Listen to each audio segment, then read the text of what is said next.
नमस्ते प्यारे बच्चों। आज हम चलेंगे कविता की खूबसूरत उड़ान की ओर। कक्षा 12 हिंदी अनिवार्य में बच्चों, आपकी पाठ्य पुस्तिका का नाम है आरोह।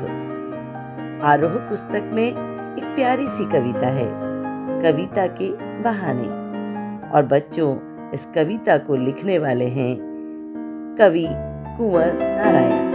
आत्मजयी जैसे प्रबंध काव्य के रचनाकार कुंवर नारायण मानवीय संवेदनाओं के कवि हैं।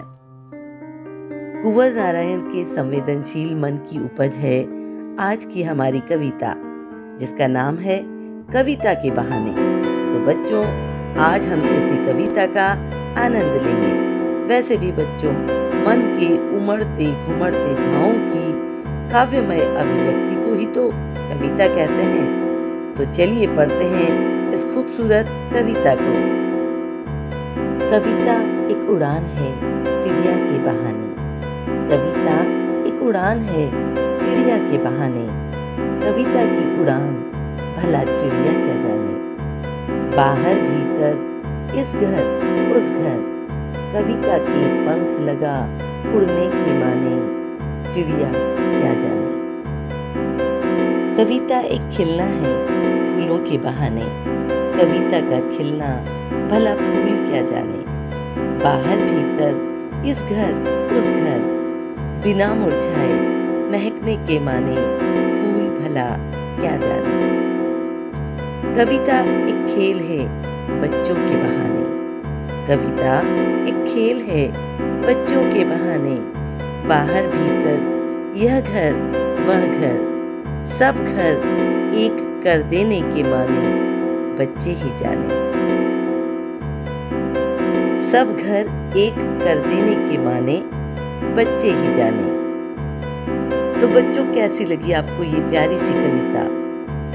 बच्चों, ये कविता के बहाने कुंवर नारायण जी के काव्य संग्रह इन दिनों से ली गई एक काव्य यात्रा है, जो चिड़िया फूल से लेकर बच्चे तक की यात्रा है।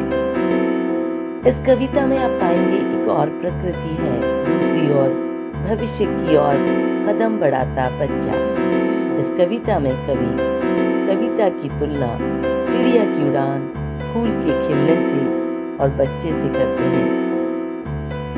चिड़िया की उड़ान की तो सीमा है, फूल के खिलने के साथ ही मुरझाना भी निश्चित है और मुरझाकर गिरना भी निश्चित।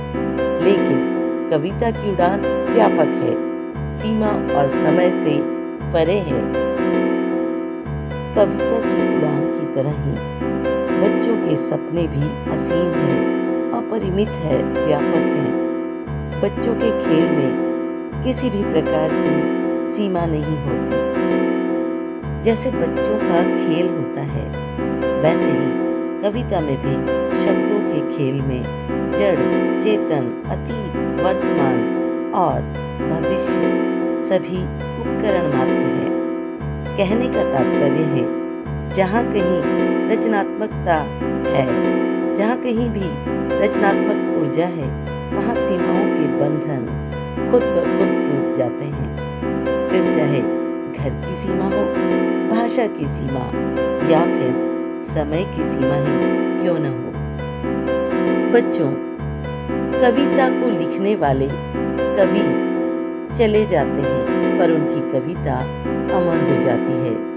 उदाहरण स्वरूप मैथिली शरण गुप्त, पंत, महादेवी वर्मा या दिनकर, इन सभी महान कवियों की कविताएं आज भी अमर है।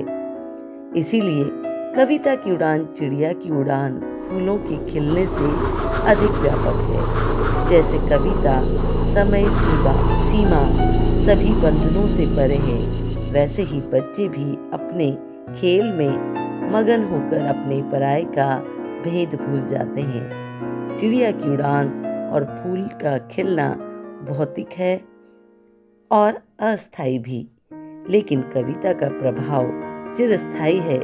कविता की उड़ान भौतिक नहीं, मानसिक और भावनात्मक यात्रा है।